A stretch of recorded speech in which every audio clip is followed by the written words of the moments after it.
In this video, I'm going to collect a couple of practical recommendations that I consider useful when working with principal components. Now first, sort all eigenvalues and eigenvectors of the covariance matrix sigma such that the first column vector of E coincides with the eigenvector that belongs to the largest eigenvalue, and the second column of E coincides with the second largest eigenvalue, and so on. Now that means that also lambda is sorted so that the largest eigenvalue is ordered first, the second largest is ordered second, and so on. Yeah, conceptually, it means that E and lambda can be written as follows. Now second, I doubt that the covariance matrix of the Russell 3000 returns, which here I call sigma, will have a rank of above 100.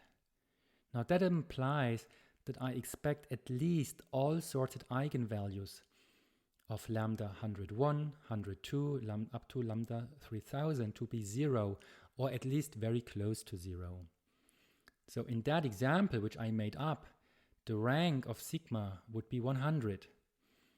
That means that each time series of the 3000 Russell stock returns can be replicated by a linear combination of the same 100 Russell stocks. Hence, there would be a noteworthy multicollinearity problem in the covariance matrix sigma. Now third, if you sort lambda and E as described above in descending order, then you can interpret the ratio of lambda j divided by the sum of all lambdas as the percentage of total variance in X that is captured by the jth principal component.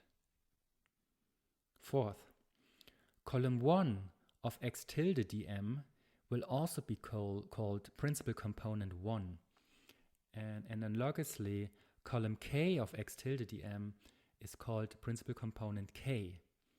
You can call these principal components also to be your statistical risk factors, which you could write as follows here. For example, X tilde dm, the first column from 1 to capital T, is just your PC1, or some people say it's your statistical risk factor number 1, and similarly for the kth one and everything in between.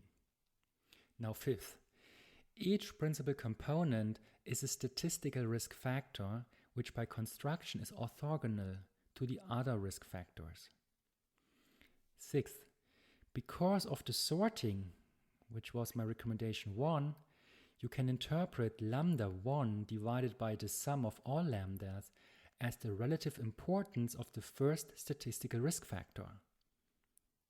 For example, if that ratio is 0.9, it tells you that if you build a linear factor model with the first statistical risk factor only, meaning only with PC1, then you capture 90% of the variance of each of the Russell 3000 stock returns.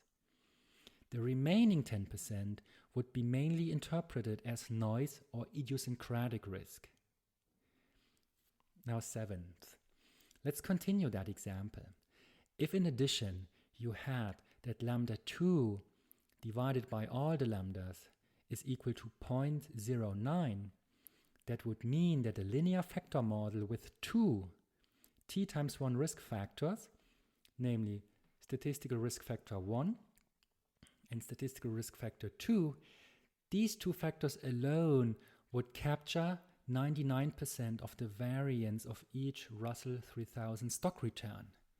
And the remaining 1% of variance of each stock return would be classified as firm-specific risk or noise.